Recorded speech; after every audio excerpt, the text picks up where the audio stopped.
பெற்று எல்லா ஏரியில் இருக்கிற ஏரி மண்ணை இங்கே வந்து களவாடிக்கிட்டு இருக்கிறாங்க. இதற்கு அனுமதி வந்து அரசாங்கம் வழங்கக்கூடாது. 30 யூனிட் மண்ணை வாங்கிக்கிட்டு கிட்டத்தட்ட 300 யூனிட்டுக்கு மேலே மண் அடிக்கிறாங்க. எந்த ஊருக்கு போகுது, யார் மண் அடிக்கிறா எதுவும் தெரியல. ஆட்சியாளர்களோட பேரை அந்த வாகனங்கள்ல பதிவு பண்ணியிருக்கிறாங்க. எம்எல்ஏவோட பேரை பதிவு பண்ணிட்டு ஓட்டுறாங்க. யாரு கேட்டாலும் எப்பா எங்கப்பா மண்ணு நீங்க மட்டும் வந்து எடுத்துட்டு போறீங்கன்னு கேட்டோம்னா எம்எல்ஏ வண்டிப்பா பொப்போ வரம்போ அப்படின்னு அதிகார துணியில மிரட்டுறாங்க. அரசு அதிகாரிகளும் அவங்க கிட்ட லஞ்சத்தை வாங்கிக்கிட்டு அவங்களுக்கு அனுமதி கொடுத்து எல்லா ஏரியுமே கிட்டத்தட்ட கிணறு ஒரு 20 அடிக்கு மேல பள்ளத்தை எடுத்துட்டாங்க. பகண்டை கூற்றோடு ரிஷிவந்திய தொகுதியோட தலைநகரமா இருக்கக்கூடிய வானாபுரம் தாலுக்காவோட பகண்டை கூற்றோடு ஏரி இன்னைக்கு அந்த இடத்துல பெரிய மலையை வெட்டி கல்பாரி அமைச்சோம்னா பெரிய பள்ளம் இருக்கிற அளவுக்கு அந்த இடத்துல அவ்வளவு பெரிய பள்ளம் இருக்கு. அவ்வளவு மண்ணை எடுத்துட்டாங்க வெளியில. அந்த ஏரிக்குள்ள அங்க பக்கத்திலே ஒரு அக்ரி ஆபீஸ் ஒண்ணு இருக்கு. அந்த அதிகாரிகள் கூட அந்த ஏரிக்குள்ள அவங்களால போக முடியாது. அவ்வளவு துர்நாற்றம் வீசும். என்னடா ஒட்டுமொத்த நகர கழிவு அங்க கொட்டுறாங்க. அப்ப அந்த நகரத்துல ஏற்படுற கழிவுகளை எல்லாத்தையும் கொட்டி வைக்கிறதுக்கு ஒரு தனியா ஒரு இடம் ஒதுக்கலாம்ல, அதை அங்க கொட்டலாம்ல. ஏரியில கொட்டுறீங்க, அந்த ஏரிக்கு நீர்வரத்து வாய்க்கால் எல்லாமே அறப்பட்டு போயிடுச்சு. அந்த ஏரிக்கு தண்ணி எப்படி வரும்?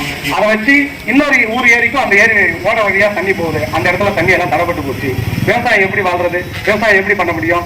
அரசு அதிகாரிகள் முதல்ல இந்த அனுமதி வாங்க வரவங்க கிட்ட 30 யூனிட்னா 30 யூனிட் தான் எடுக்கணும் அப்படின்னு சொல்லிட்டு இன்னொரு அதிகாரியை அனுப்பி அங்க கண்காணிக்கிறதுக்கு ஒரு வேலையை செய்யணும். அப்படி அனுப்பக்கூடிய அதிகாரி அவங்க கிட்டே காசு வாங்கிட்டு போயிடுறாங்க. இதை எல்லாமே தடுத்து நிறுத்தணும்.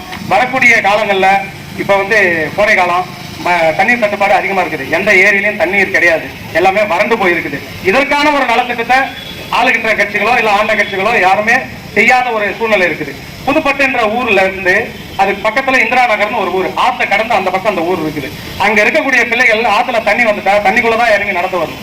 ரொம்ப வருஷமா அந்த இடத்துல ஒரு மேம்பாலம் ஒண்ணு கட்டி கொடுங்க, முஷ்குந்தா நதின்னு பேரு. அந்த நதியில ஒரு அணையை கட்டுங்க. அண்ணன் சொன்னாப்புல புளியங்கோட்டை மூலக்காடு எல்லா இடத்துலயும் அங்க ஒரு அணையை கட்டலான்னு நல்ல விஷயம். அதை செய்யணும். ஏற்கனவே கட்டின அணைகள்லாம் எவ்வளவு தரமா இப்ப சமீபத்துல வந்த வெள்ளத்துல எப்படி அடிச்சுட்டு போனுச்சுன்றத எல்லாரும் நீங்க எல்லாம் பார்த்திருப்பீங்க.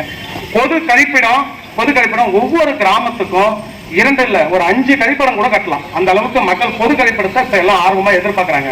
கட்டி கிட்டத்தட்ட ஒரு 7-8 மாசமா எங்க ஊர் சொந்த கிராமத்திலே ஒரு கழிப்படம் திறக்காமலே வச்சுட்டு இருக்காங்க. கழிப்படம் அப்படியே இருக்கு. பொது கழிப்படம் எல்லாருக்கும் அத்தியாவசியமான தேவை. சிமெண்ட் ரோடு போடுறாங்க. ஒரு லோடு அந்த மிக்சர் மிஷின்ல அரபாண்டு சிமெண்ட் கொட்டாங்க. அந்த அரபாண்டு சிமெண்ட்டை கொட்டி அந்த ரோடு எப்படி தரமா இருக்கும்? 4 மாசத்துக்குள்ள ஒரு ரோடு பேர்ந்துக்குச்சு. அந்த இடத்துல வந்து ஒரு பேட்ச் ஒர்க் பண்றாங்க. மறுபடியும் அந்த ரோட்டை அப்படியே ஜேசி வச்சு எடுத்துட்டு மறுபடியும் அதே இடத்துல புது ரோடு போட்டாங்க. 2 பில்லுங்க. 6 மாசத்துக்குள்ள 2 பில்லு. ஏற்கனவே போட்டோ ட்ரைனேஜ் சேர்த்து எடுத்துட்டு அதே இடத்துல மறுபடியும் சேர்த்து புது ட்ரைனேஜ் போடுறாங்க. 6 மாசத்துக்குள்ளே ரோடு புதுசு, 2 பில்லு ஒரே இடத்துல. இது எல்லாத்தையும் சரி பண்ணணும். சாலை பயன்படுத்தி சாலரை கட்டி அந்த மாதிரி பாற்பொருட்களை பயன்படுத்தக்கூடிய தயாரிக்கக்கூடிய நிறைய தொழிற்சாலைகளை இந்த கள்ளக்குறிச்சி மாவட்டத்தில் 4 தொகுதியிலுமே கொண்டு வரலாம். இது மூலமா நிறைய இளைஞர்களுக்கு வேலை வாய்ப்பு கிடைக்கும். இது ஒரு தொழில் வளர்ச்சி.